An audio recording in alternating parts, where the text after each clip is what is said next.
Hello everyone and welcome to Fun with Fitzy. We are still in Chapter 3 and this is video 2 and we're going to look at prepayments. Remember in the first video we talked about prepayments, accruals, and estimates as being the 3 different types of adjusting entries that we're going to do. So with respect to prepayments, we know from grade 11 that prepaid expenses are actually asset accounts. So these are expenses that we pay for in cash, and we record them as an asset before they are used up or consumed. For example, prepaid rent and insurance. Another example will be unearned revenue. These are revenues that we will earn, where we've received the cash ahead of time and we record it as a liability before we earn it. So, for example, if you pay me ahead of time to cut your hair, you pay me this week to cut your hair next week, I haven't actually earned the revenue until I cut your hair. So I will increase my bank and I will increase my liability because I owe you that money if I don't cut your hair. And then once I cut your hair, I have to adjust that account to show that I've earned the revenue. So prepayments, again, I think of them as when cash is transferred hands already, and then you have to adjust the accounts later because you've either used the expense or you've earned the revenue. So here is an example of a prepaid expense. Fitzy Company has a balance of $500 in the supplies account on December 31st, and the inventory count yielded $200 worth of supplies on hand. So what I need you to do is do the adjustment for supplies. So basically the first thing we need to know with our adjustments, we're always looking for the amount that we used up. That's the expense. In this case, we must subtract 500 because that's what we had. In this case, we're going to subtract the 300 that we have left at the end that we got from doing the inventory count. Remember, an inventory is when you count at the end of the year. We're going to subtract it from the $500 we had in the supplies account, which represents the amount of supplies we purchased or had on hand already. So that means we used up 200.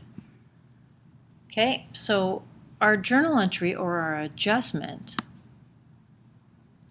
is going to be December 31st, and we're going to debit supplies expense by 200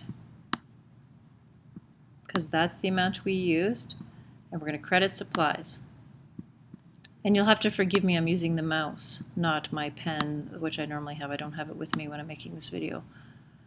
Okay, so we're debiting supplies expense because our expense for supplies went up by the amount we used, and our supplies is credited because our supplies went down by the amount we used. So the $200 goes down.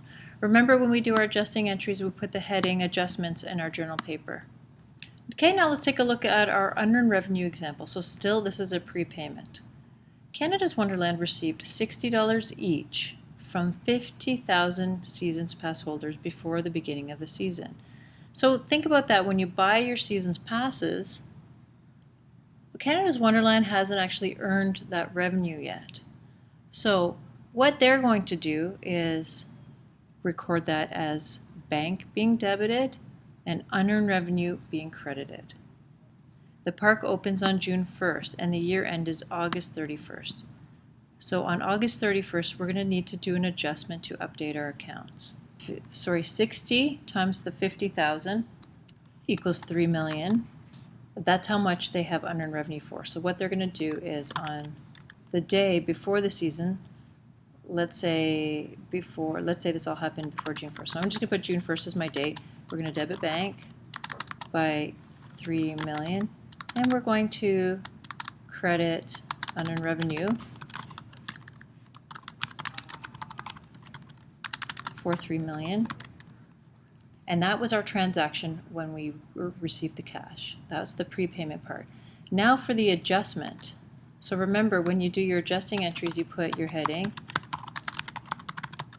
and this is going to be August 31st because our year end here is August 31st. Now what we need to do is calculate how much we have earned. So I'm just going to go up here and do that here. Let's say the park is open from June and it's open until the end of October.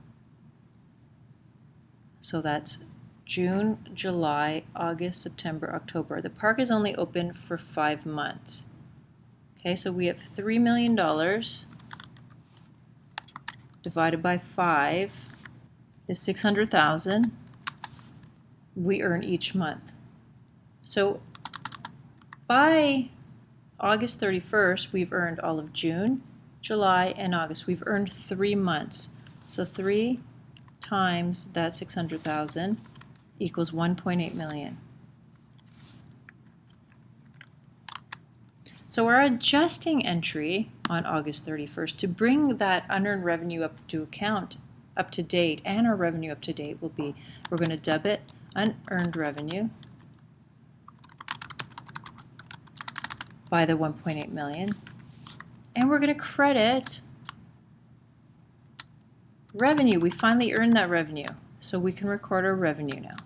According to the revenue recognition principle, we can record our revenue when it is earned. Okay, so that's our example.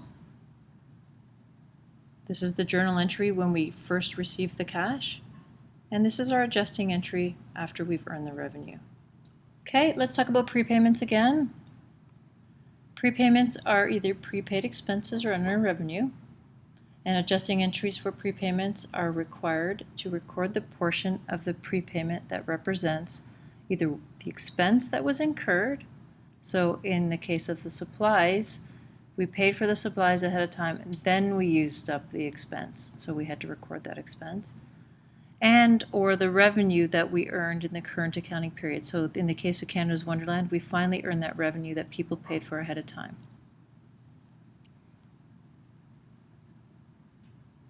Prepaid expenses are expenses paid in cash and recorded as assets before they are used or consumed, and they expire with the passage of time or through use and consumption. For example, the supplies we used and the Canada's Wonderland Seasons Passes, they expired through time. An asset expense account relationships exist with prepaid expenses.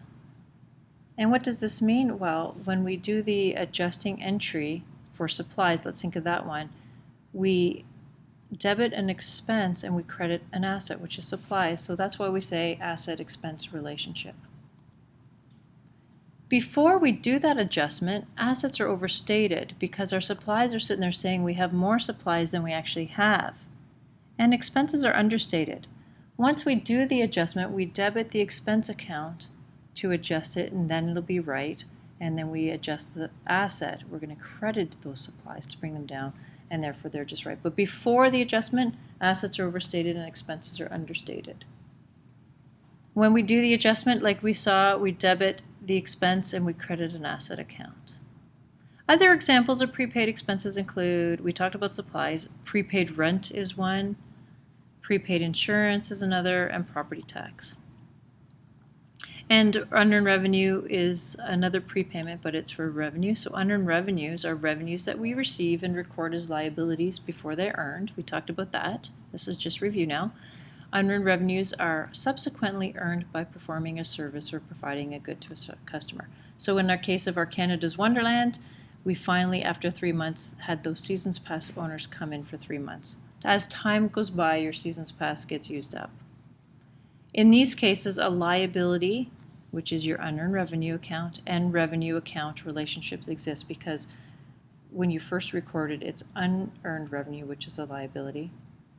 And then when you adjust it, you debit that liability to bring it up to date, and you finally credit your revenue because you've earned that revenue. Prior to doing that, though, your liabilities are overstated because you have that liability saying you owe that revenue, but you've earned some of it. Once you finally adjust it, you fix that problem, and revenues are understated prior to earning the revenue. Once you do the adjustment, you record that revenue as a credit, and now it's fixed.